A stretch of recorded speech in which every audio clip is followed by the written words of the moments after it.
안녕하세요. 타로 리더 로나라고 합니다. 반갑습니다. 여러분은 혹시 일기를 쓰시나요?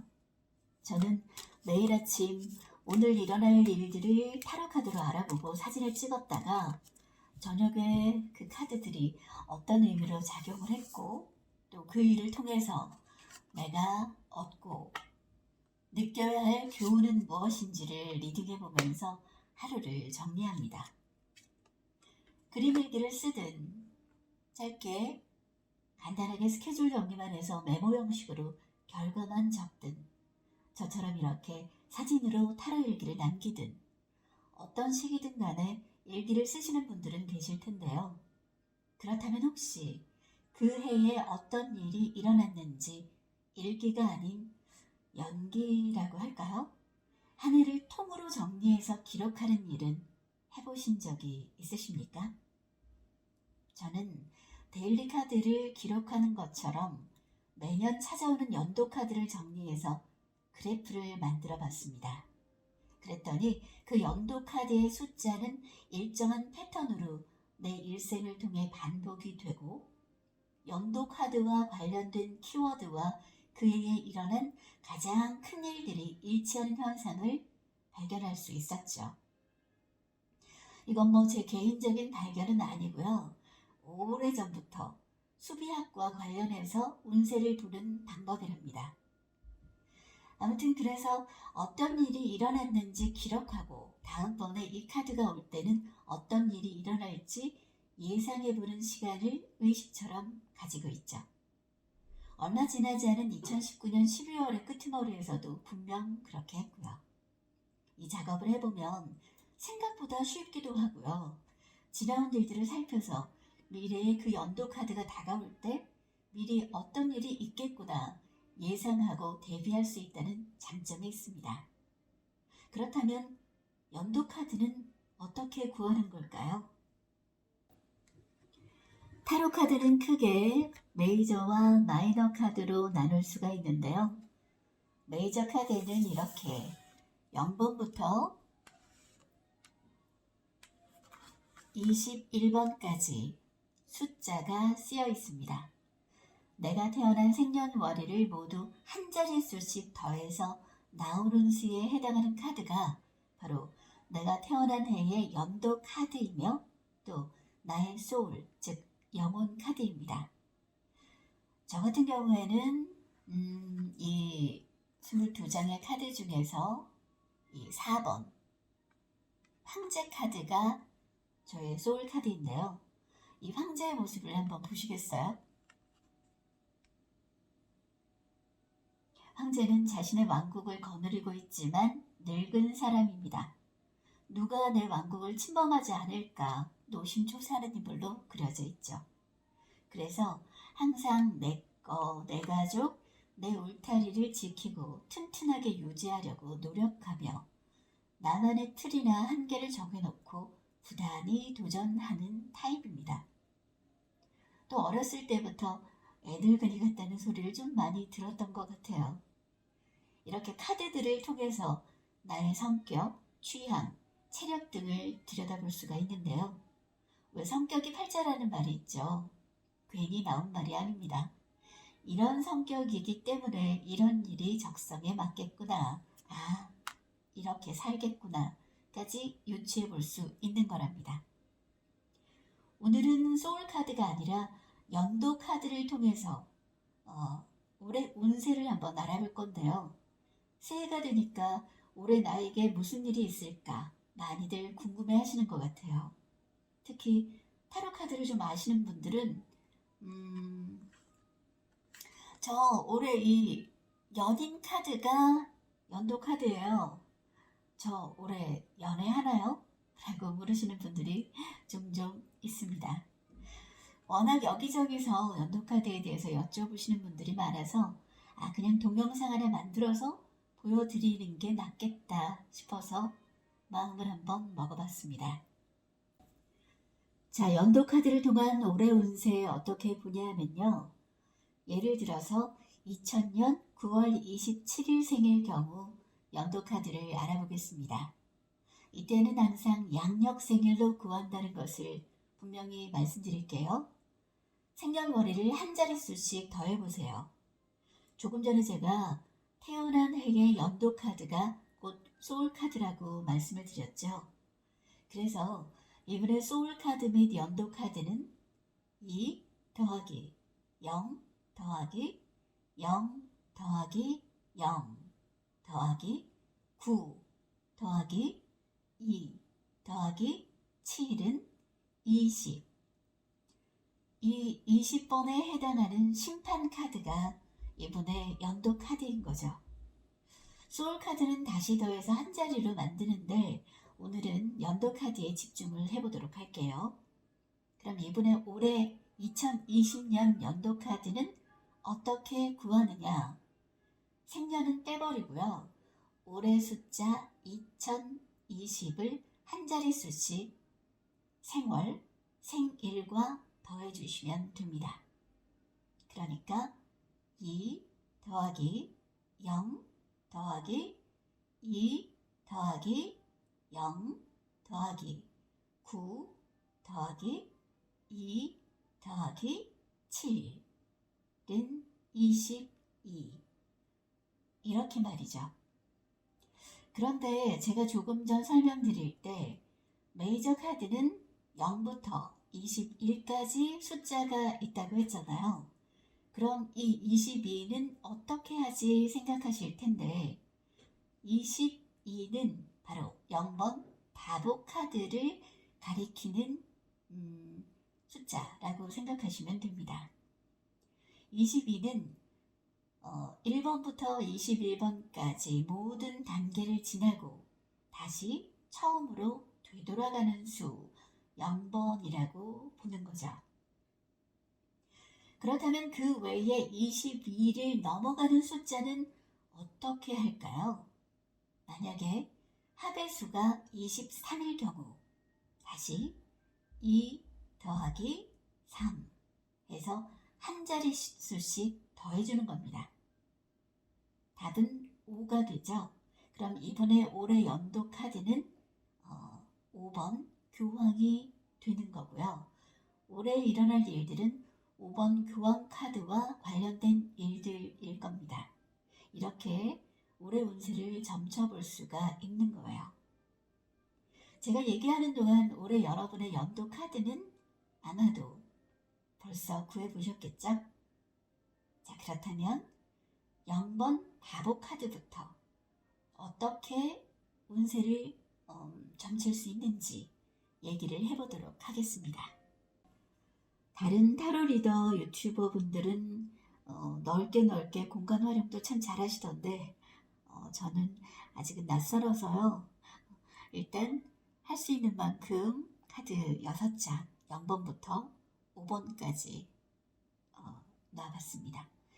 먼저 0번 바보 카드에 대한 얘기부터 시작할게요.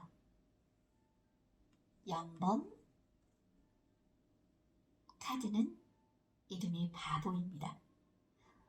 이 카드의 주요 키워드는 새로운 시작, 출발의 해를 뜻하죠.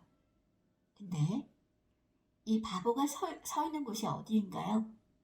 네, 까마득한 낭떠러지 위에 서 있습니다. 한 발만 잘못 헛디뎠다가는 그 밑으로 떨어질까 걱정이 되네요. 그러나 바보는 주저하지 않고 앞으로 나아갑니다. 그래서 0번 바보 카드가 들어온 해에는 자기 자신을 제대로 알고 그에 맞는 진짜 자기 역할을 찾아 나서게 되는 시기라고 합니다. 지금까지 하던 일과는 전혀 다른 일을 하게 되거나 환경에 새로운 변화가 일어날 수가 있습니다. 이때는 망설이지 말고 너무 염려하지도 말고 한번 도전을 해보세요. 뭔가 준비를 해야 하는 거 아니냐고요? 아니요. 바보가 메고 있는 이 돛짐을 한번 보시겠어요? 이 의미는 그 일을 해낼 만큼의 준비, 자격은 이미 충분히 있다입니다. 이 정도 돛짐 안에 들어갈 재능과 돈과 그런 것들만 있다면 넌 충분히 할 수 있어 라는 말이죠. 그리고 실패하면 실패하는 대로 다 밑거름이 된다는 의미이기도 하고요. 바보가 순례자라고 한번 생각을 해보세요. 어느 TV 프로그램에서 봤는데요. 순례의 길에선 미리 준비해간 모든 것들이 다 필요 없는 것일 수 있다고 하더라고요. 길을 걷기 전 거긴 너무 춥겠지. 두꺼운 외투 하나. 걸으면서 심심할 거야. 숙소에서 심심하겠지. 책 좀 읽어야지. 그리고 책 몇 권. 뭐 이런 것들을 잔뜩 넣어서 무겁게 가방을 지고 갔는데 길을 걸으면서 하나씩 하나씩 버리게 된다고 하더라고요. 순례의 길에선 그것들이 다 내 발목을 잡는 짐일 뿐이라는 거죠. 그래서 이 카드가 나올 땐 이것저것 재지 말고 하고 싶은 어떤 일이 있을 때 그것이 여행이든 연애이든 취미든 일이든 간에 과감하게 시도해볼 가치가 있다라고 카드는 말하고 있습니다. 결과가 어떻든 그 시간들이 결코 무의미하지는 않을 것입니다. 저는 제가 인생 그래프를 연도카드로 한번 쫙 그려봤다고 했잖아요. 그렇게 뒤돌아봤을 때 이 바보가 들어온 시기에 딱 타로 공부를 시작했더라고요. 그리고 그 이후 생에는 이 연번 바보 카드가 등장하지 않아요. 이제는 제가 모험을 할 정도의 모험을 하기에는 너무 많은 걸 알아버렸다는 그런 의미이기도 하겠죠. 자, 다음은 1번 카드를 보겠습니다. 1번이 나오신 분들 있으신가요? 이 카드의 이름은 마법사입니다. 이제까지 제 인생에는 한 번도 등장하지 않았던 카드예요. 앞으로도 그렇고요. 그럴 수 있어요. 22장 중에 한 번도 나오지 않는 카드, 사람마다 많습니다. 어떤 패턴대로 흘러가는데 저뿐만 아니라 수비학적으로 1번이 나오는 분들이 거의 없다라는 그런 얘기도 들은 적이 있는데 저는 22장 중에 한 카드 5장 정도가 저는 제 인생과는 인연이 없는 카드들이더라고요. 자, 만약에 1번 카드가 나의 연도 카드로 나온 분이 있다면 한번 얘기를 들어보세요. 1번 카드가 올해 연도 카드이신 분, 혹시 지금 뭔가를 준비하고 계신가요? 무엇을 위해서 준비하고 계신가요? 왜? 좋은 직장? 아니면 풍족한 미래를 위해서? 근데 그게 정말 내가 원하는 게 맞나요? 진짜 해야 할 선택은 미룬 채 끊임없이 준비만 하면서 시간을 흘려보내고 있지는 않은지 이 1번 카드가 나왔을 때는 묻고 있다고 합니다. 올해는 어떤 일이든지 미루고 미루던 일 선택해야 할 때라고 말이죠. 뭘 선택할지 모르겠다고요? 나 준비를 하고 있는 건가? 뭘 선택해야 되지? 분명히 있을 텐데요. 이 카드는 당신이 능력자라고 말을 하고 있거든요. 그리고 굉장히 균형 잡히고 다재다능하고 어쩌면 팔방미인이기도 하고 뭐 외모도 그런대로 괜찮고 1번 카드는 보통 저희가 이 카드가 나왔을 때는 뭐 외모도 잘생기고 말도 잘하고 굉장히 남들 앞에 나섰을 때 봄직한 그런 분들이다라고 얘기를 하거든요. 물론 연도 카드로 나왔을 때 나의 원래 외모는 그렇지 않은데 딱 하고 뭐 이때 성형을 해서 잘생겨진다 이런 의미는 아니고요. 어쨌든 그만큼 이건 준비가 돼 있다라는 얘기입니다. 이 카드가 나온다면. 네. 그러니까 그 무수히 가지고 있는 여러분의 장점과 그리고 세상을 살아가는 데 필요한 무기, 장비라고 할까요? 필요한 여러 소질들, 이런 것들이 벌써 당신에게 준비가 돼 있으니까, 게임으로 얘기하자면 장착이 돼 있으니까 그중 하나를 꺼내 들고서 제발 전쟁터로, 사회로, 어떤 현장으로 나가라고 등을 떠밀고 있습니다. 물론 고르려고 하니까 난 이것도 조금, 이것도 조금, 이것도 조금 잘하는데 이 중에 뭘 고르지? 마음에 드는 것이 없을 수도 있겠죠. 게다가 한 번 고르고 나면 다시 되돌아오기도 힘들긴 하지만요. 그렇지만 계속 망설이면서 다른 선택지를 기다리다간 어쩌면 아무것도 손에 쥐지 못한 채 가능성들이 눈앞에서 스쳐 지나가는 걸 지켜보게 될 수도 있거든요. 왜? 기회의 신은 순식간에 지나간다고 하잖아요. 그러니까 이제 준비를 위한 고민은 그만하시고요. 앞에 놓인 선택지 중에 하나를 집어드세요. 대학에서의 어떤 학과든 아니면 나를 좋다고 하는 수많은 연인들 중에 누구 한 사람이든 아니면 내가 가고 싶은 어떤 직종이든 직장이든 올해는 선택하는 해다. 그 중에 내가 골라야 할 것들 중에 여러 가지 중에 하나는 일단 시작을 해보셔라 라는 얘기를 하고 있습니다. 자, 연도 카드가 2번이신 분들, 이 2번 카드의 주인공은 고위 여사제라고 부르는 인물입니다. 이 카드가 올해의 카드로 나왔다면 여러분은 어쩌면 한계에 부딪힌 상황일지도 모르겠어요. 그리고 그 한계에 부딪힌 상황을 인정해야 한다는 사실을 받아들이고요. 이때는 균형을 잡는 일, 밸런스를 잡는 일에 집중하라고 말합니다. 너무 무리하면 더 힘들어질 수 있어요. 관계에 있어서나 일에 있어서나. 내가 무리해서 열심히 헌신하고 했는데 아무도 알아주지 않는 상황, 그랬을 때는 정말 엄청난 시리와 좌절만이 남을 뿐이거든요. 근데 그 힘든 상황 누구를 위해서 하고 있는 건가요? 그러니까 남을 원망하기보다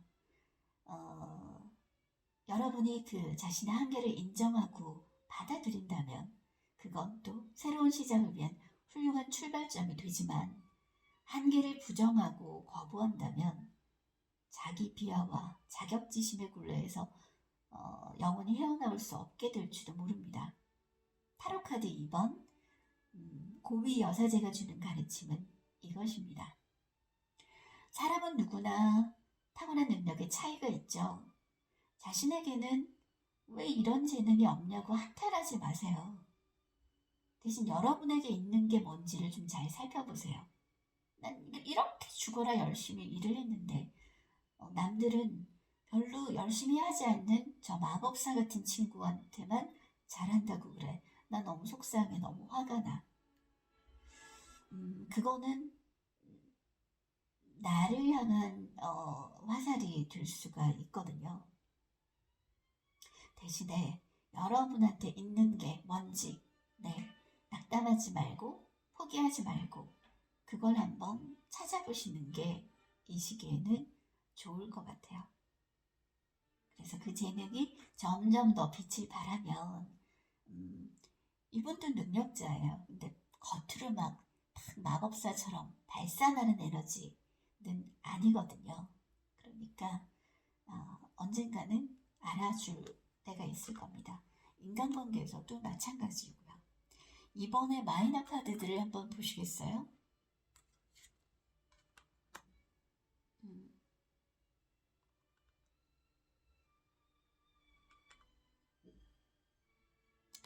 모든 카드들이 다 균형을 잡아라 라는 얘기들을 하고 있습니다.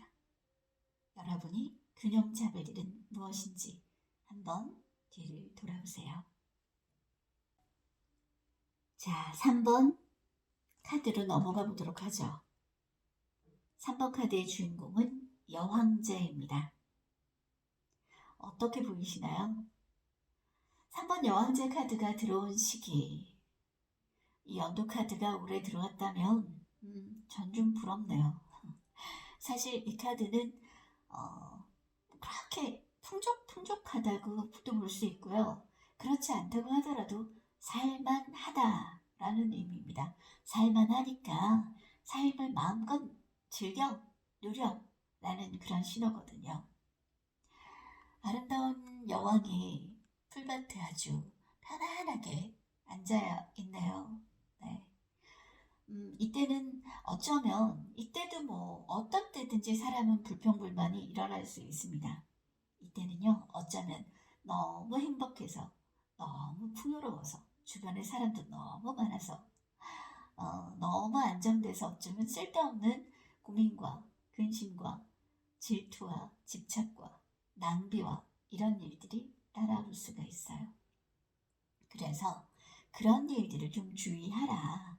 돈과 시간을 낭비하고 이때에 좀 기운을 뺏길지도 모른다. 그러니까 좀 그것만 좀 조심해 라고 얘기하는 시기일 수 있습니다. 어쨌든 이 카드가 들어오신 분들은 별로 뭐 해드릴 얘기가 없네요. 저는 그냥 부러울 따름입니다. 자, 다음 4번 황제 카드를 한번 볼까요? 이 시기에는요, 직장도 연애도 가정도 안정의 시기에 접어들었다고 할 수가 있어요. 솔로라고 하더라도 어쩌면 변화하기 싫은 때라 연애 생각 안 날 수 있죠. 내 터전, 뭐 집이라도 마련해놓고 뭐 전세자금이라도 만들어놓고 결혼, 연애 생각해 볼 거야. 뭐 이런 분들 있죠. 이 시기일 수 있죠. 근데 뭐 인컴은 따박따박 잘 들어오고 있고 뭐 그래서 별로 사는데 걱정 없는 분들. 그런데 이 카드에도 분명히 숙제는 있습니다. 이 황제의 눈빛에 그 숙제의 키가 있다고 볼 수 있는데요. 아까 제 그 소울 카드를 말씀드리면서 잠깐 얘기를 했지만 이 황제는 남들이 보기에는 다 이룬 사람일 수 있어요. 작든 크든 나의 왕국을 가지고 있으니까요. 그러나 그는 편안하지가 않죠. 이건 뭔가를 지키는 자의 외로움이에요. 언제 내 자리를 뺏길지 모른다는 두려움이죠. 왜 학교 다닐 때 매일 1등만 하는 친구가 우린 모두 부러웠잖아요. 저 친구는 무슨 고민이 있을까 싶었는데 그렇지만 그 아이는 그 아이 나름대로 한 문제라도 틀리면 1등 자리 놓칠까봐 노심초사했을지도 모릅니다. 그런 시기라는 거죠. 남들이 보기에는 뭐 부러울 게 있을까 싶은데 정작 그 사람은 손에 든 행운을, 안정을 놓칠까봐 전전긍긍하고 계속 달리고 있는 상황이라는 거죠. 그래서 이 카드가 연도 카드로 들어왔다면 불안하고 걱정스러운 마음이 들더라도 그냥 지금 하는 일, 계속 해오던 일 꾸준히 하세요. 괜찮을 겁니다. 라는 말을 하는 거예요. 남들은 기회라고 생각하는 일도 이 사람은 지금 있는 자리가 위태로워질까봐 못 움직일 수도 있고요. 그리고 반대로 움직일 마음이 있다고 하더라도 너무 많은 일을 벌여서 에너지를 분산시키지 말고 너무 많은 일을 벌이면 이분 막 잠도 못 주무실 거예요. 하라는 일에 대해서 하려는 일에 대해서 면밀하게 분석해서 무엇보다도 지금 상황을 탄탄하게 지키는 게 더 중요합니다. 현실적인 문제들을 하나하나 헤쳐나가는데 집중하세요. 연도 카드가 4번 황제 카드이신 분들은 지키고 유지하는 게 올해의 목표다라고 생각하시면 되겠습니다. 자, 5번 교황 카드가 들어오신 분. 이 시기에는 뭐 이렇게 따르는 사람도 많을 거고요. 남들이 보기에는 좀 평화로워 보이는 시기라고 할 수 있어요. 그럴수록 나에 대한 사람들의 기대치는 커질 것이고 그 그것을 충족시켜주지 못했을 때 실망하는 사람들에 대해서 상처를 받기도 하겠죠. 이렇게 인간 세상에서 부대끼며 일어나는 일들 때문에 주위의 평판, 남들 이목에 대해서 신경 쓰게 되는 해일 수 있습니다. 그런 것 때문에 방황하게 될 수도 있고요. 내가 잘 살고 있는 게 맞나? 그래서 잠깐 마이너 카드들을 보여드릴까요? 5번 마이너 카드들의 모습을 한번 보시면요. 사람들과 다투고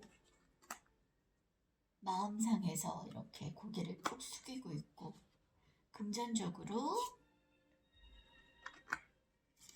힘들고, 또 누군가의 싸움에서 져서 되돌아가는 이런 모습들, 다 좀 아파 보이죠. 이렇게 다투고 가슴 아프고 돈도 없고 상실감에 몸부림치는 모습들이 그려져 있는데요. 이 시기에는 이렇게 조금 힘든 일들이 많으실 수 있어요. 5번 교환 카드가 연도 카드로 오신 분들. 그래서 이 해에는 그런 것들이 나중에 생각해보면 다 별거 아니야 라는 대범한 마음을 가져보시라고 말씀드리고 싶네요. 이것도 곧 지나갈 거예요.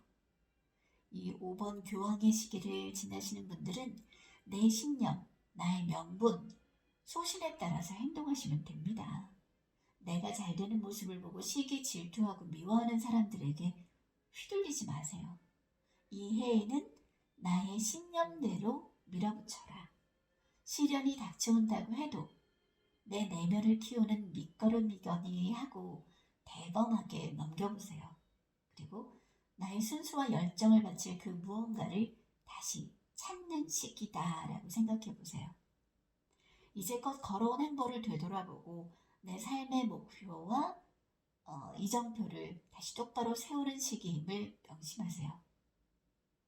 예를 들어서 여러분이 직장을 다니는 이유는 단순히 돈을 벌기 위함은 아니었을 겁니다. 그 직장을 통해서 그 직장 사람들이 나를 시기하고 질투하고 뒷말을 하고 하는 것들에 휘둘려서 내 패턴, 내 중심을 잃지 마세요. 그냥 그 직장을 통해서 내가 얻고자 했던 거가 뭔지 다시 초심으로 돌아가서 한번 생각을 해보시는 시간은 어떨까 싶네요. 자, 6번부터 11번 카드 또 준비해봤습니다. 6번 연인 카드부터 또 얘기를 해보죠. 6번 연인 카드. 서두에 제가 그런 말씀을 드렸죠. 타로 조금 아시는 분들은 이 카드가 들어왔다고 올해 연애하나요? 라고 묻는다고요. 네, 연인 만날 수 있습니다. 카드에는 사랑과 자비의 신 라파엘이 축복하는 가운데 아담과 이브가 에덴 동산에 서 있는 모습이 그려져 있죠. 그런데 이 카드가 다 나왔다고 남녀노소 누구나 다 사랑에 빠질까요? 유부남도 할머니도 그렇게 얘기해도 될까요? 네, 그러지 말라는 법은 없지만 모두 사랑에 관련된 일만은 아닐 겁니다. 꼭 이성 간의 사랑이 아니더라도 이 시기는요, 우리 삶에 있어서 사람들과 맺는 관계의 중요성을 성찰하게 되는 시기라고 합니다. 아까 5번 교황도 비슷했죠. 네. 인간관계에 지나치게 연연하는 것과 자신이 해야 할 일이나 책임을 다하는 것 사이에서 갈등하는 시기이기도 하고요.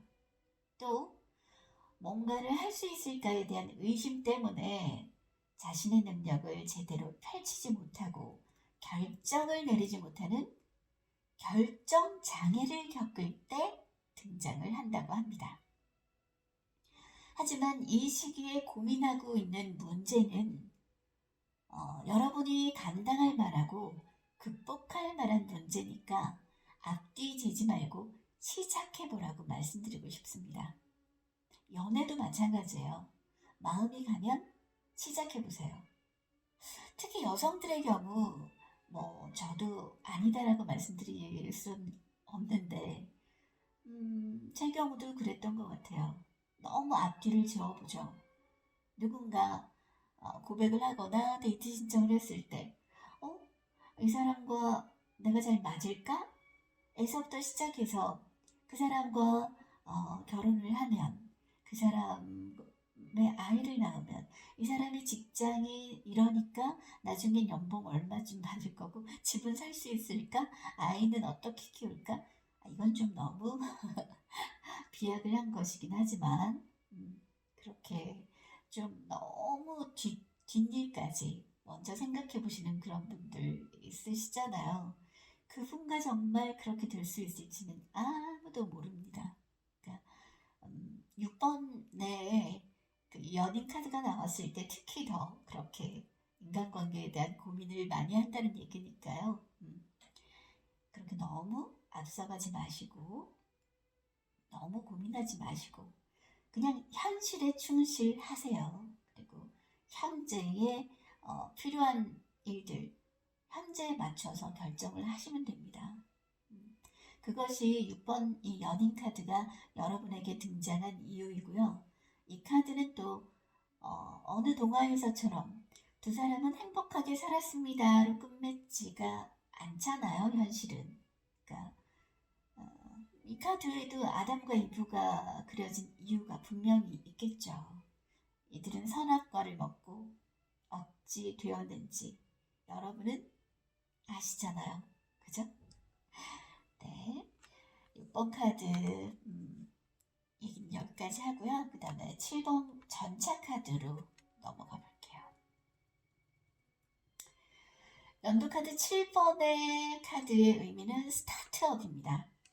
승리와 행진을 상징하는 전차 카드인데요. 이 카드가 들어오면 새로운 것을 시작해야 할 때가 왔음을 뜻하거든요. 여러분은 여러분의 재능과 적성을 찾아서 도전하거나 또는 이직하거나 이사를 하게 될 수도 있습니다. 제 경우에 작년에 딱 이 전차 카드의 시기였거든요. 그런데 몇 년 동안 여러 가지 이유로 미뤄왔던 이사를 아주 순탄하게 마무리했고요. 심리상담사 자격증도 따면서 그동안은 서브잡으로 해오던 타로 상담 일도 본격적으로 상담에서 끝나지 않고 교육까지 추진을 하게 되는 그런 시기였고요. 자, 스타트업이라고 말씀드렸어요. 새롭게 시작한다는 말은 제로 베이스에서 출발한다는 말이죠. 그러니까 없는 길, 남이 안 가본 길을 달려간다는 의미이기도 합니다. 제가 이사를 왔다고 말씀드렸는데 이곳은 제가 생전에 원래 살던 데도 아니고 전혀 새로운 동네에 지금 자리를 하고 있어요. 낯선 도시, 낯선 동네에 살고 있는데 이럴 줄은 저도 몰랐죠. 그래서 이때에는 이 7번 전차의 시기에는 재보고 따진 다음에 움직이는 것이 아니라 어쩌면 무작정 시작한다는 것과 같은 변화, 그 자체에 의미가 있을 뿐입니다. 그렇다고 육체적인 이동만 생각하지는 마세요. 승진이나 대학 진학 등과 같은 변동의 해일 수도 있습니다. 군대를 가시게 될 수도 있고요. 또 연인 문제라면 연인이 다른 사람으로 바뀔 수도 있고 군대를 가거나 유학을 갈 수도 있겠네요. 여하튼 이 시기에 전차를 몰고 가는 사람이 누군가요? 네, 바로 장수예요. 장수, 장군입니다. 그만큼 비장한 마음으로 전쟁터에 나가야 한다라는 말이거든요. 생각해보세요. 변동이라는 말 자체가 순탄한 상황은 아닙니다. 이사라고 해도 장거리거나 집의 사이즈가 달라져서 간다면 이사 비용도 많이 들겠죠. 그런 지출도 많아질 각오가 있어야 할 것이고요. 아무튼 새로운 시작이 이루어지는 해이며 어쩌면 잘 될지 말지 결과를 알 수 없는 모험을 떠나는 해니까요. 만일 이때 모험을 떠나는 해인데 만약 그렇다고 해서 장군이 실패가 두렵다고 변화 변동하지 않는다면, 전쟁터에 나가지 않고 그냥 눌러앉아 있다면 어떻게 될까요? 발전할 기회를 놓칠 수도 있다라는 말입니다. 그러니까 이들은 도전해보는 것이 가치 있는 도전이니 해봐라 라는 얘기고요. 그리고 보세요. 여기 장군이 움직이고 있는데 손에 나름 무기를 들고 있습니다. 바로 여러분의 모습이죠. 필살 무기로 싸울 수 있는 전쟁터니까 불안함을 미뤄두고 과감히 새로운 영역으로 나가라 라는 얘기거든요. 참, 여기서 중요한 거, 나한테 그런 무기가 있었어? 1번 마법사 카드처럼 라고 하실 수 있는데요. 얼른 그 무기부터 알아보시고 단단히 손에 쥐세요. 무기 없이 뛰어들다간 0.5초도 못 돼서 사망하실 수도 있습니다. 이 얘기는 실제적인 사망을 얘기하는 건 아니에요. 게임 상황이라고 생각해 보세요. 자, 이번에 말씀드릴 카드는 8번 힘 카드입니다. 영혼 카드가 힘인 분들을 만나면 저는 아유 고생했네 라면서 좀 등을 쓰다듬어 주게 되더라고요. 카드를 보시면 여성이 사자와 함께 있습니다. 그죠? 사자가 입을 크게 벌려서 여성의 손을 물어버리면 어쩌지? 하는 그런 걱정이 들기도 하고요. 그 정도로 힘든 상황을 슬기롭게 헤쳐왔다는 의미라서 저는 8번 힘카드가 소울카드이신 분들은 조금 안쓰럽기도 하고 대견하기도 하고 그렇더라고요. 연도카드도 마찬가지입니다. 이 카드에 직면한 여러분은 어쩌면 올해가 그렇게 녹록하지는 않을 수도 있어요. 그렇지만 남들이 쉽게 하지 않을 선택을 하고 시간도 걸리고 어쩌면 이렇게 여러분이 하고 있는 어떤 일이든 그 일들이 여러분에게 어떤 형태로든 힘들게 하거나 부딪혀서 인내하게 하거나 그런 일들을 겪게 하더라도 마침내는 어쩌면 승리하게 됨을 시사하기도 합니다. 최선의 선택이라는 것은 수고스럽더라도 힘들더라도 그 상황을 자신에게 가장 좋은 쪽으로 변화시키는 거죠. 이를 위해서는 시간과 노력, 돈을 투자해야 하고 또 할 일도 많고 책임질 일도 많아질 겁니다.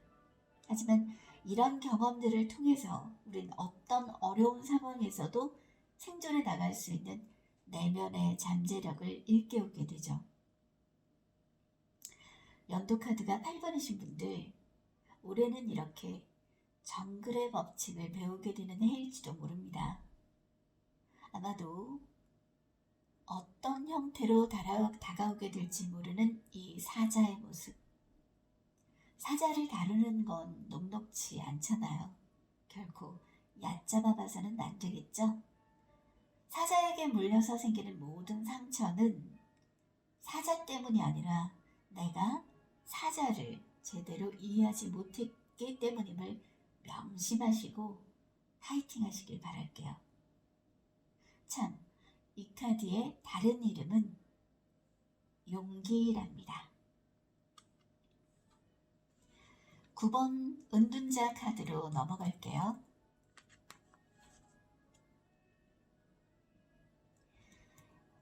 이 카드는 타로 마스터들이 일명 장인 카드라고 부르는 은둔자 카드입니다.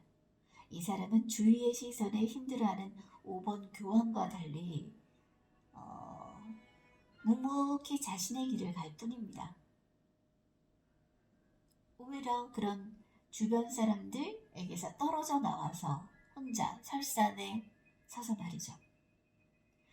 요즘 TV를 잘 보지 않는데 얼마 전에 하도 재밌다 그래서 한번 본 프로그램이 있는데 백종원의 골목식당이라는 프로그램이었어요. 아주 감동적인 요즘도 이런 사람이 있어? 라고 생각할 정도로 그런 분을 뵀는데 그 돈가스집 사장님 무슨 말인지 모르시는 분들도 계실 수도 있겠네요. 저처럼 TV를 잘 안 보시는 분들은 어쩌면 그분은 정말 장인이라고 부를 수 있는 사람이죠. 남들은 저 정도 했으면 돈도 모았을 텐데 프랜차이즈라도 차리지. 이렇게 세속적인 잣대로 그 사람을 바라보는 사람도 많았지만 그 사장님 부부는 주머니에 들어오는 돈보다 고객들이 인정해 주시는 게 정말 고맙다면서 80 될 때까지 돈가스를 만드는 게 소원이라고도 하시더라고요. 아마도 이분의 영혼 카드는 이 은둔자가 아닐까 그렇게 짐작을 해보는데요. 어쨌든 이러한 분들의 그런 성향의 분들인 것 같은데 연도 카드로 은둔자가 들어왔다면 주변에 휘둘려서 방향을 잃지 말고 그분들처럼 이렇게 자기 자신의 판단과 신념을 믿으라는 의미입니다. 돈, 애정, 인간관계, 일 등등 세상의 모든 것과 관계를 맺고 있는 주체는 바로 나 자신이잖아요. 사실 내가 없다면 이 세상이 이 우주가 어찌된들 무슨 상관일까요? 그러니까 나를 믿고 나를 통해서 세상의 모든 문제와 마주 서세요. 이건 이기주의하고는 또 다른 문제입니다. 그런 돈가스 사장님 같은 분이 포항터의 주민들 사정을 다 맞춰주려다 보니까 그렇게 힘들었던 거잖아요. 그죠? 그러니까 타인의 잣대로 나를 맞추지 마세요. 그리고 은둔자의 시기라면 어찌 보면 어두운 밤과도 같은 시간일 수 있습니다.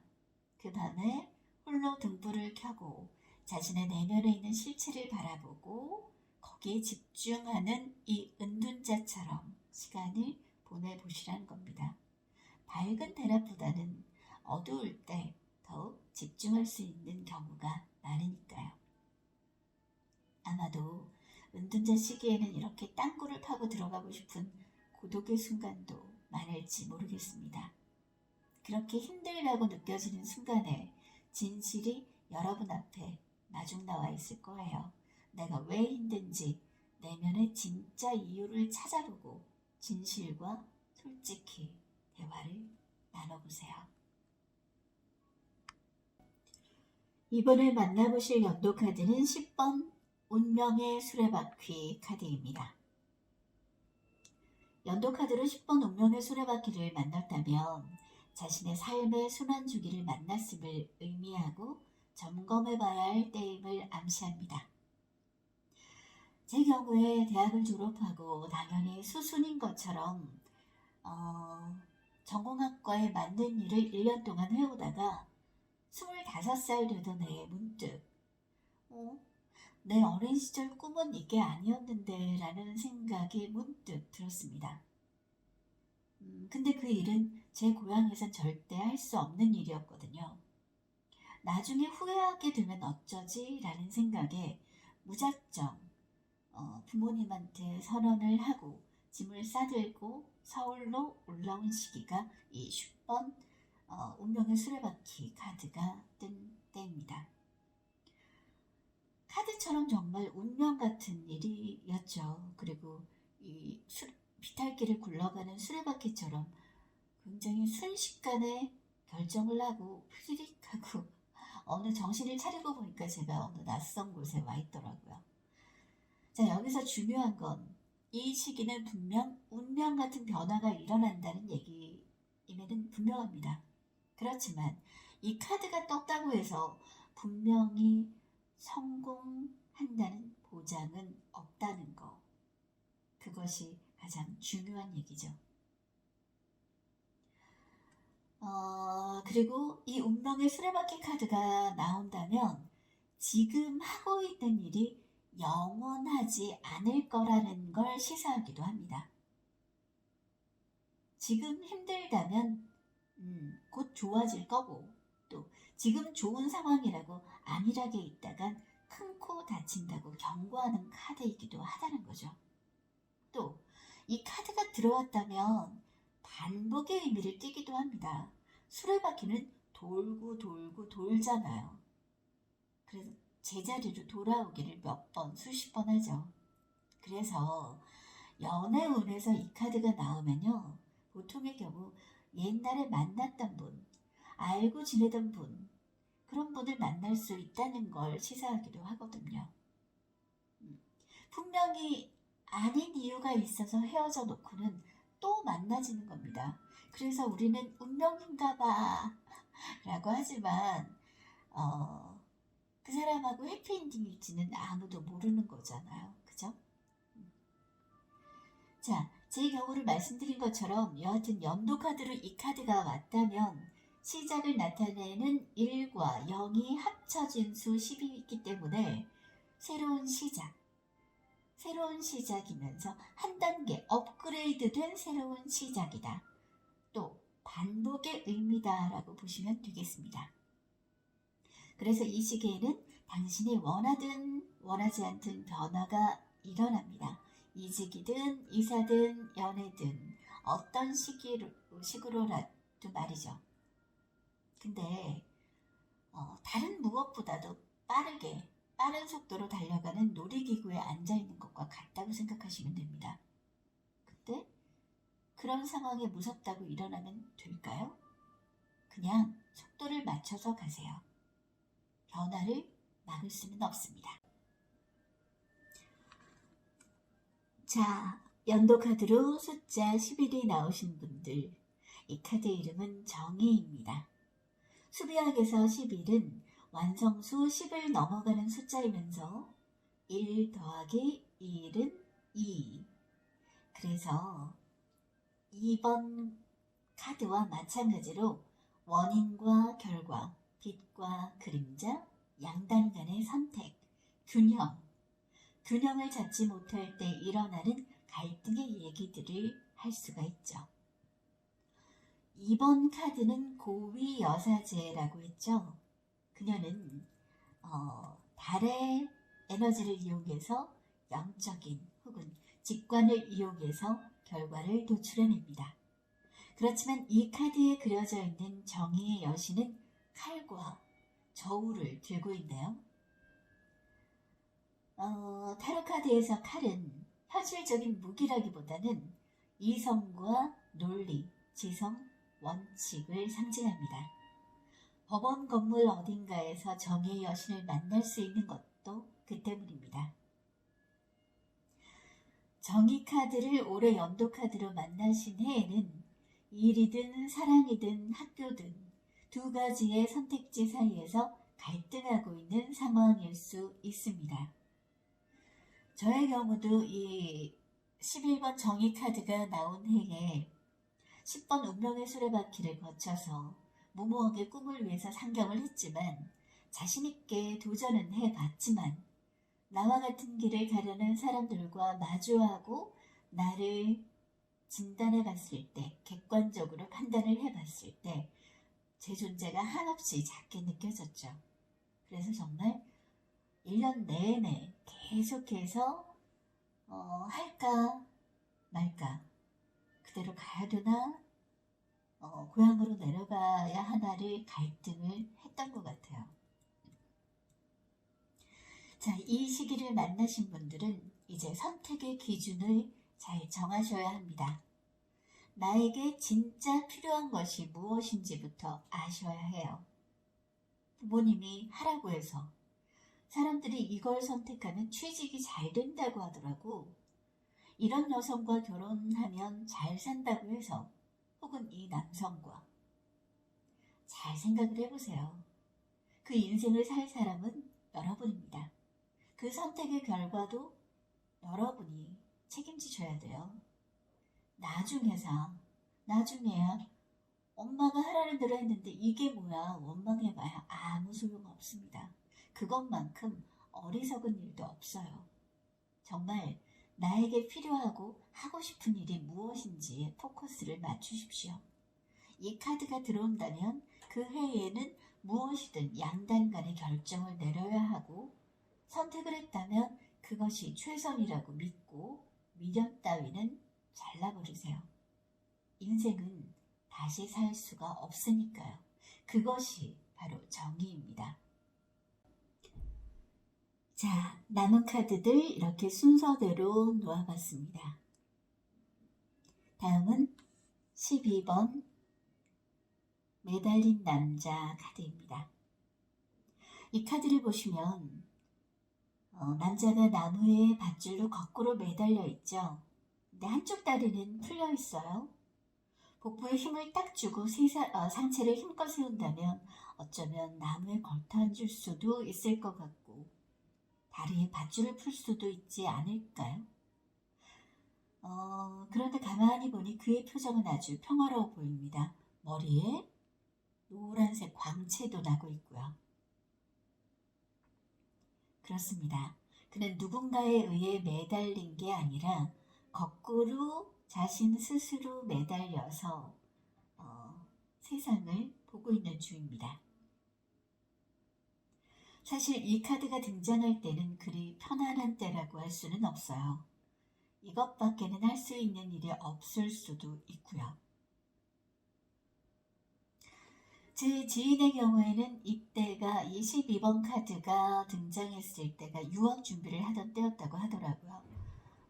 여건 때문에도 그랬고 집안 사정도 그렇고 준비가 안 돼서 1년 동안 속을 끓이던 시기였다고 얘기를 했었습니다.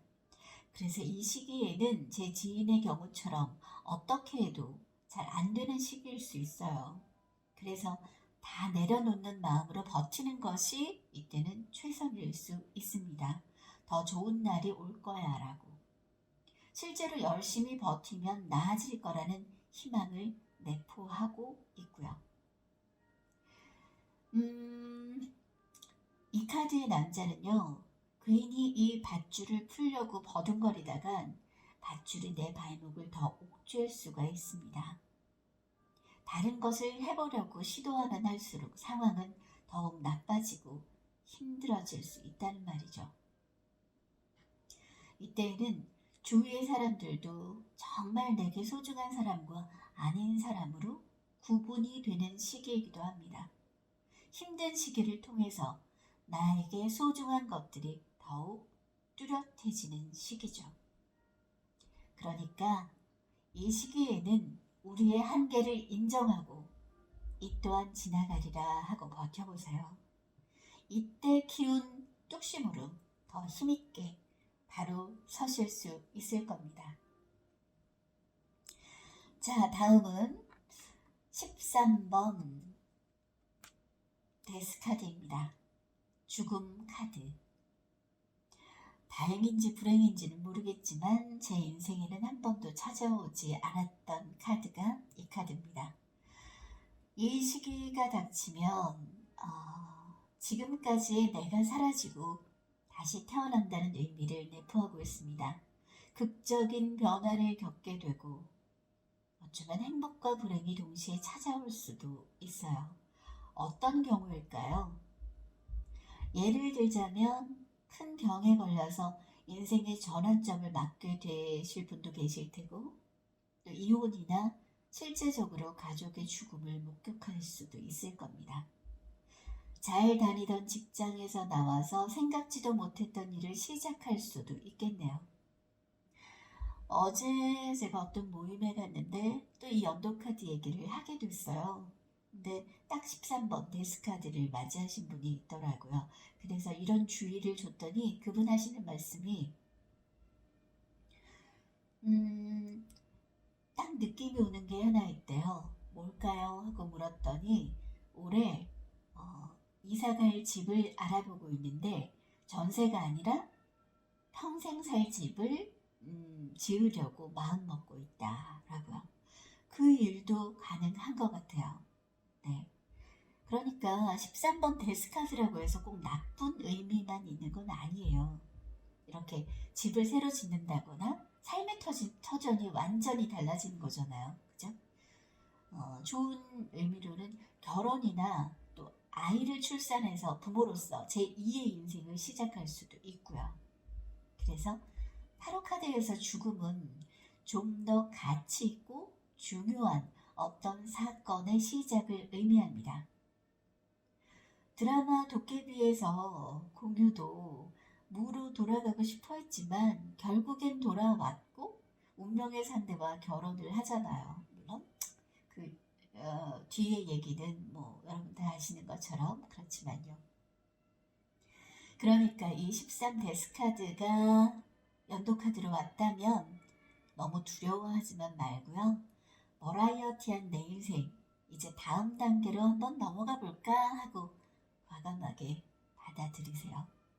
그림을 보시면 이 죽음이란 건 아이도 왕도 교황도 누구에게나 공평하게 다가옵니다. 그러니까 어느 광고 카피처럼 피할 수 없다면 즐기세요. 연도 카드가 14번 정화 카드를 맞으신 분. 그림에는 대천사 미카엘이 한쪽 발은 땅 위에, 다른 발은 물 속에 디디고 서서 두 개의 컵에 담긴 물을 섞고 있습니다. 단순히 이쪽 물을 다른 쪽으로 옮겨 담는 것일까요? 아니면 섞고 있는 상태일까요? 여하튼 이렇게 물을 옮기려면 균형이 필요합니다. 흘리지 않고 적당한 온도를 맞춰야 하고. 자, 그녀는 눈도 반쯤 감은 듯한 모습으로 아주 고요해 보이지만 등에 돋아있는 날개는 정말 화려하네요. 고요한 가운데 추구하는 그녀의 이상주의, 꿈을 의미합니다. 그래서 이 14번 정화 카드의 시기는 꿈과 현실 사이의 균형을 잡아라. 감정과 마음, 육체와 정신 사이에서 중심을 잡으려고 노력하는 때를 말합니다. 왜냐? 13번 데스카드를 막 지나왔거든요. 그 변화에 적응하는 시기라고 생각하시면 될 것 같습니다. 사실 수비학적으로 14는 1과 4가 합쳐진 수 5번 교황의 얘기와 통할 수도 있습니다. 5번 교황의 시기에 남들 눈치 보지 말라는 말씀을 드렸죠. 14번 정화카드의 시기에도 마찬가지입니다. 남들이 바라보는 나를 미루어 짐작하고 단정짓고 휘둘리지 마세요. 자신에게 솔직해지시고 균형을 잡으세요. 15번 악마 카드입니다. 15번 카드가 연도 카드로 들어오신 분들, 제게 이 악마 카드가 들어온 시기는 딱 한 번 있더라고요. 그 이후로는 없어요. 이때 아마 제 통장이 가장 풍족했던 때였던 것 같아요. 그래서 가족이나 친구들 모임에도 내가 낼게 라는 말을 달고 살았던 것 같고요.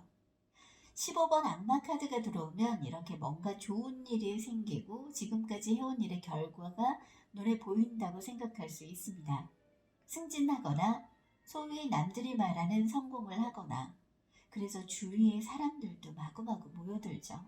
근데요, 그때 커진 씀씀이로 곧 저는 마이너스 통장을 갖게 되었던 것 같습니다. 이 카드 속 쇠사슬로 묶여있는 남녀처럼 말이죠. 그러니까 이 카드가 들어오는 해에는 인간적인 욕구 욕망이 극에 달하는 때일 수가 있습니다. 이때 허영심과 우월감에 빠질 수가 있어요. 저처럼요. 그러다가 방심하면 큰일 납니다.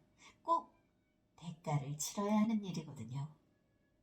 로또에 당첨된 사람들의 미래를 한번 보세요. 행복한 그런 결과를 맞은 사람들은 거의 없어요. 그런 얘기를 하더라고요. 로또에 3번 당첨된 부자가 있대요. 근데 그 사람은 지금도 행복하게 살고 있대요. 왠 줄 아세요? 3번 다 받은 당첨금을 불우이웃 돕는데 바쳤거든요. 한 푼도 자기 주머니로 들어가지 않았대요. 그는 내가 이렇게 행운 아야라는 걸 증명하기 위해서 로또를 샀을 뿐이지 그 돈을 갖고 싶은 욕심이 들었던 게 아니었던 거죠. 그랬더니 그는 지금까지도 아주 잘 살고 있다고 합니다. 이때는 정말 이 카드가 들어오면 많은 일이 일어나고 성공하는 것처럼 보이지만 꼭 명심하실 것. 좀 전에도 말씀드렸죠. 대가를 치러야 합니다. 이때는 또 조금 더 나아가자면 도박에 빠질 수도 있고요. 낭비병 아니면 중독, 뭐 쇼핑 중독이든 아니면 실질적인 약물 중독이든 담배, 뭐 술, 뭐 다 되겠죠. 회사에 사업을 하시는 분이라면 너무 방만한 경영 때문에 부도나 계약 파기나 이런 것들도 맞을 수도 있고요. 이 악마 카드가 들어왔을 땐 조금 더 나를 좀 내 욕구 욕망을 너무 나대도록 방심하지 마세요. 근데 그게 잘 안 되실 거예요, 사실은. 그리고 내 주위로 모여드는 사람들도 정말 나를 좋아해서가 아니라 내 돈 냄새나 우월감을 이렇게 부추겨서 뭔가를 얻으려고 하는 목적이 있는 건 아닌지 좀 구별할 줄 아는 해안도 필요합니다. 웃으면서 다가오는 얼굴 뒤에 이렇게 악마의 얼굴이 숨어 있을 수도 있거든요. 한편으론 또 내가 이 악마일 수도 있고요. 모든 타로 카드에서 이 탑이나 성은 안전과 보호를 상징하는 존재입니다. 이 카드는 16번 탑 카드인데요. 그런 탑이 불타고 있네요. 사람들이 불길을 피해서 탑에서 뛰어내리고 왕권마저 떨어지고 있습니다. 불이 나면 그냥 뛰어나와야 합니다. 목욕탕에서 불이 났다고 옷이며 지갑이며 챙겨 나오려다간 타 죽기 십상이죠. 이 카드가 얘기하고 있는 건 우리가 안전하다고 생각했던 보호와 안정, 안락함은 찰나에 불과하며 이 탑의 붕괴는 어쩌면 안전하다고 나를 보호해주고 있다고 믿었던 것들이 나를 옥죄고 있었던 건 아니었는지 묻고 있습니다. 그래서 탑의 해에는 그런 굴레를 벗고 자유로워지는 것과 곧 커다란 변화가 닥칠 것이니까 닥쳐서 우왕좌왕하지 말고 대비하고 미리 움직이라고 말해줍니다. 명심하세요. 이 시기에는 안일하게 방심하다가는 큰 코 다친다는 사실을. 내가 안전하다고 믿었던 집과 직장, 가정, 연애의 실체가 드러나서 상심하게 될 수도 있지만 그 모든 것들이 성장통이며 도약을 위한 밑거름임도 알아야 할 것입니다. 그래서 때로는 결혼하는 시기에도 이 탑카드가 뜨기도 해요. 그렇다고 무조건 도망가라는 건 아닙니다. 그래도 계속 있고자 한다면 더욱 견고하게 보수하고 튼튼하게 정비해야 하는 때다 라는 얘기도 말씀드릴게요. 자, 다음 카드는 같이 보셔야 될 것 같아요. 카드 순서가 바뀌었네요. 17번 별, 18번 달, 19번 태양 카드. 그러니까 연도 카드로 오신 분들. 왜 같이 본다고 했냐면요. 우리 사주를 볼 때 왜 삼재 뭐 이런 얘기 하잖아요. 타로 카드에도 삼재가 있어요.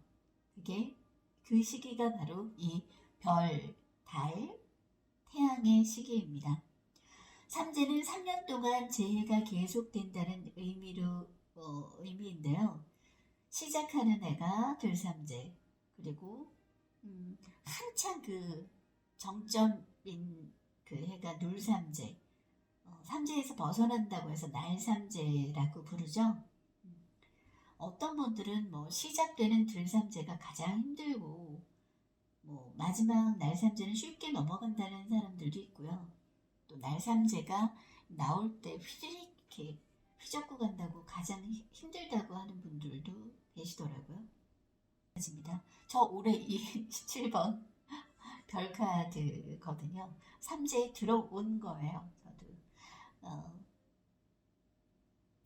어쨌든 제가 느끼기에 별, 달이 인생의 밤을 나타내니까 그만큼 마음적으로 힘들지 않을까 싶은데 어둠 속에 익숙해져 있다가 해 떴다고 들떠서 막 섣불리 뛰어나오다가는 돌불에 걸리는 것과 같은 이치가 아닐까. 그래서 태양의 시기가 더 힘들다라고 하지 않나 그런 생각도 들더라고요.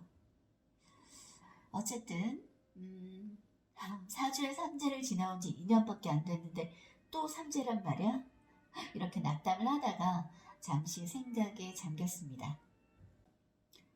그리고 긍정적으로 생각을 한 게 별, 그 중에서도 가장 뚜렷하고 크게 그려져 있는 이 북극성은 나그네에게 길을 알려주는 척도가 되기도 하잖아요. 또 달은 정화수 떠놓고 빌었던 영험한 존재입니다. 그래서 꿈보다 해몽이라고 남들에게 요즘 이렇게 말을 하고 다녀요. 뭐 그래, 어차피 밤을 지나올 거면 내가 별하고 내가 달하면 되지 뭐. 힘든 이들에게 별빛이 돼주고 고민을 들어주는 달하지 뭐 라고 그렇게 얘기를 하고 다닙니다. 뭐 나쁘다 삼재니까 걱정 근심 뭐 미리부터 해야 되나요? 자, 우리가 인생에 대해서 깨닫고 공부하게 될 때는 결핍을 느끼고 꿈이 있을 때입니다. 그렇게 힘든 시기를 겪고 일어나서 인생이 한 단계 업그레이드 되고 성장하는 시기라고 생각하면 되겠습니다. 밤을 지나온다고 힘들다고 낙담하지 말고요. 이 밤에 더 집중이 잘 돼요. 내 꿈을 위해서 열심히 공부할 때다 라고 생각하세요. 사회적인 통념에 휘말리지 말고 남들 눈치 보지 말고 자신에게 몰입하세요. 내가 정말 꿈꾸는 삶이 무엇인지 집중하면서 이 시기를 한번 견뎌보세요. 지나고 나면 이때가 내 꿈을 위해서 노력해온 이때가 가장 기억에 남는 해일지도 모릅니다. 제 지나온 시간들을 돌이켜보면 장담할 수 있어요. 남들의 눈으로 볼 때는 이루어지지 않았지만 가장 뜨겁게 사랑했던 시기도 있었고 여러분도 여러분의 꿈이 무엇인지 정진하는 그런 시기로 이 시기를 한번 버텨보시길 바랄게요. 자, 이제 카드 2장이 남았습니다.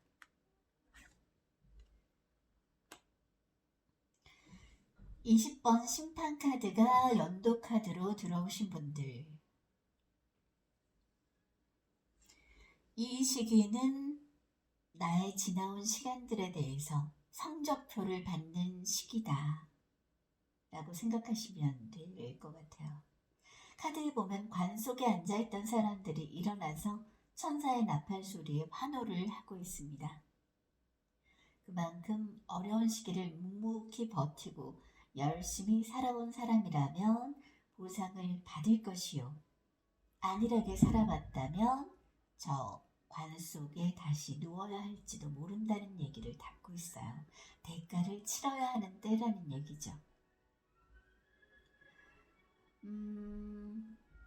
이 카드가 연도 카드로 떴다면 이제껏 열심히 치료해서 이 시기에 완치 판정을 받을 수도 있고요. 열심히 공부해서 힘든 고3 시절을 거치고 대학 합격 통지서를 받을 수도 있고요. 혹은 불합격이 될 수도 있겠죠. 연애 중이었다면 결혼 승낙이나 아니면 누군가에게 프로포즈를 받든가 또는 우리 이제 그만 만나라는 이별 통보를 받을 수도 있습니다. 그래서 이 시기는 나쁘다 좋다가 아니라 내 전 시간들을 되돌아보는 시간들이 될 거라는 말입니다. 마치 하정우, 차태현 주연의 신과 함께라는 영화처럼 말이죠. 차태현이 타인을 살리고 어머니에게 효도하며 나름 열심히 살았다고 생각했지만 신들 앞에 드러난 모습에 정신을 못 차리던 모습처럼 의외의 나를 발견하고 부당한 성적표를 받아들고 당혹스러울 수도 있을 겁니다. 그래서 어떻다는 걸까요? 남들의 편판과 평가가 중요하니까 조심하라는 의미는 결코 아닙니다. 나 자신을 돌아보는 시간이라는 것이 중요합니다. 이 시기에 우리는 자신의 삶에 대해서 남들의 잣대가 아니라 스스로 결론을 내려야 합니다. 완전히 새로운 인식을 요하는 패러다임의 변화가 필요하고요. 자신에게 이로운 철학과 목적을 개발해야 합니다. 그러기 위해서는 역으로 나를 객관적으로 판단해줄 내부적인 평가와 소통이 필요함을 시사하는 시기죠. 마지막까지 정답이라고 믿어온 헛것들을 끊어내고 내 스스로 내가 원하는 세상을 스스로 결정을 해보세요. 자, 이제 마지막 카드입니다. 이 카드의 이름은 월드, 세계이고요. 카드의 키워드는 완성입니다. 이 아름다운 여성은 알처럼 보이는 타원형 속에서 춤추는 걸까요? 아니면 걸어 나오는 걸까요? 두 가지 모습 다 아니라고 말할 수 없네요. 이 카드는 한 사이클을 끝내고 완성 단계에 도달했음을 알려줍니다. 너 이때까지 잘 걸어왔고 이거 하나 완성했네? 근데 그래도 거기 있을래? 아니면 더 넓은 세상으로 갈래? 라고 묻고 있어요. 선택은 여러분 몫입니다. 여러분의 연도 카드가 이 세 개 카드라면 여러분도 이 여성과 마찬가지로 선택을 해야 할 때라는 겁니다. 22번 세 개 카드는 나에게 맞는 자리가 어디인지 깨달음을 얻게 되는 시기였거든요. 그래서 내 그릇과 내 역량에 맞는 집을 찾게 된다는 뜻이고요. 내 자리가 맞다면 지키고 살면 되는 겁니다. 그래서 혹자는 말합니다. 이 카드가 들어오는 시기가 중요하다고. 너무 어릴 때 이 세 개 카드, 이 완성 카드가 들어오면 초년에 성공할 운이 있다는 의미일 수 있거든요. 그래서 너무 일찍 성공하게 되면 그걸 유지하기가 사실 어렵잖아요. 남들의 기대치에 부응하다가 어린 나이에 상처 입을 수도 있거든요. 또 성공이 아니라 내가 살 집이 다 쓰러져가는 판잣집이거나 한 평짜리 고시원밖에 안 된다는 진실과 어렸을 때 마주한다면 그걸 받아들이기가 너무 힘들겠죠. 여하튼 이 카드가 들어온 해에는 어떤 선택도 나쁘다고 할 수 없습니다. 머물든지 새로운 세계로 나아가든지 이 시기에는 그래서 결혼, 출산 등도 가능합니다. 자, 이제까지 연도 카드로 알아본 2020년 운세였습니다. 처음엔 연도 카드라는 생소한 말을 하니까 거창한 거라고 생각하실지 모르겠어요. 그랬는데 알고 보니 뭐 별말 없고 별거 아니네라고 해보실 수도 있는데요. 시간이 되신다면 저처럼 그래프를 한번 쭉 태어난 때부터 지금까지 그래프를 쫙 한번 만들어 보세요. 그러면 그리고 어떤 일이 있었는지 그의 가장 중요한 일들과 연도 카드를 비교해 보시면 저처럼 과거를 비추어서 미래를 대비하는 의미로 잘 쓰실 수 있을 겁니다. 끝까지 들어주신 분들 너무너무 감사하고요. 내용이 들을만 했다면 좋아요와 구독 눌러주세요. 제가 영상을 자주 올리지는 못하겠지만 응원해 주시는 분들이 많다면 그 재미에 자꾸자꾸 영상을 좀 만들어 보고 싶을 것 같거든요. 그리고 블로그 타로 리더 로나의 고민 상담소를 운영하고 있으니까 많이들 놀러와 주세요.